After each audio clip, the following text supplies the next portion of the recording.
China's foreign minister has warned conflict between the United States and North Korea could break out at any moment.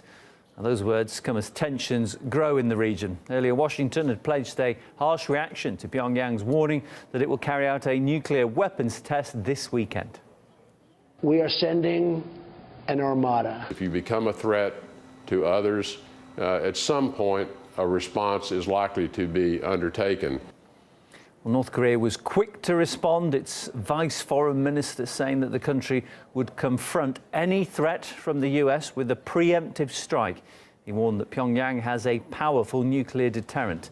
North Korea's general staff added on Friday that the country will strike US military bases in Japan and South Korea, as well as the South Korean president's residence in Seoul should America attack.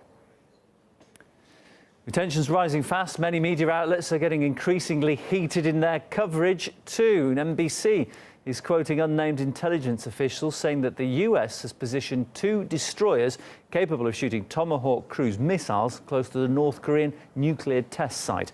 Others claim that China could also get dragged in. But as RT's Emily Sue explains now, the war hype threatens to push all the wrong buttons. Attention, North Korea. This is your last warning, courtesy of President Trump. We have submarines, very powerful, far more powerful than the aircraft carrier, that I can tell you. And the mainstream media just ate it up.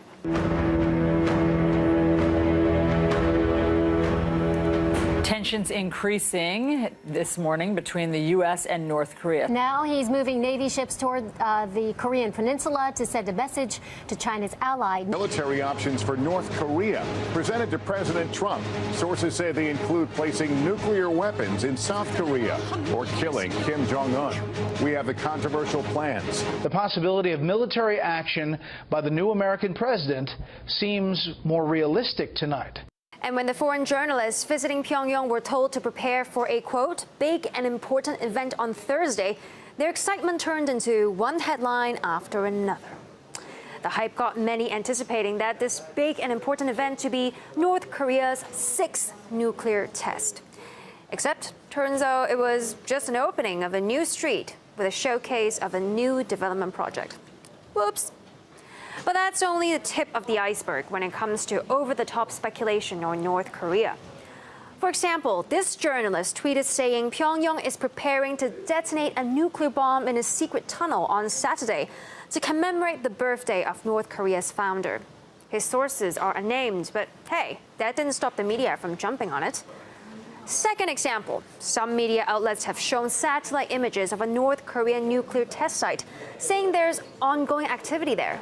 But if you look closely, none of the visuals show any definitive evidence of any nuclear device.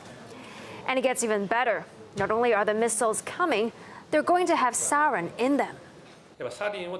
There is a possibility that North Korea has already acquired the capability to launch a missile with a sarin-loaded warhead. It seems the U.S. media is definitely beating the drumbeat of war. The U.S. media likes to only focus on the so-called North Korean threat.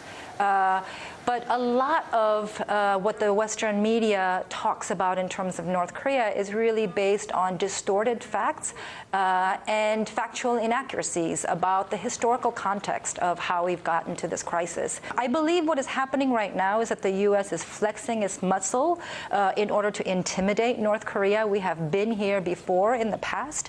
But by deploying aircraft carriers and strategic bombers to the region, what the United States is doing is it is creating a situation of tension where even the slightest misstep can create a confrontation that can quickly escalate into to full-scale war. Of course, the international community should be concerned about North Korea's dangerous and unstable regime, but let's not make the threat worse than it already is.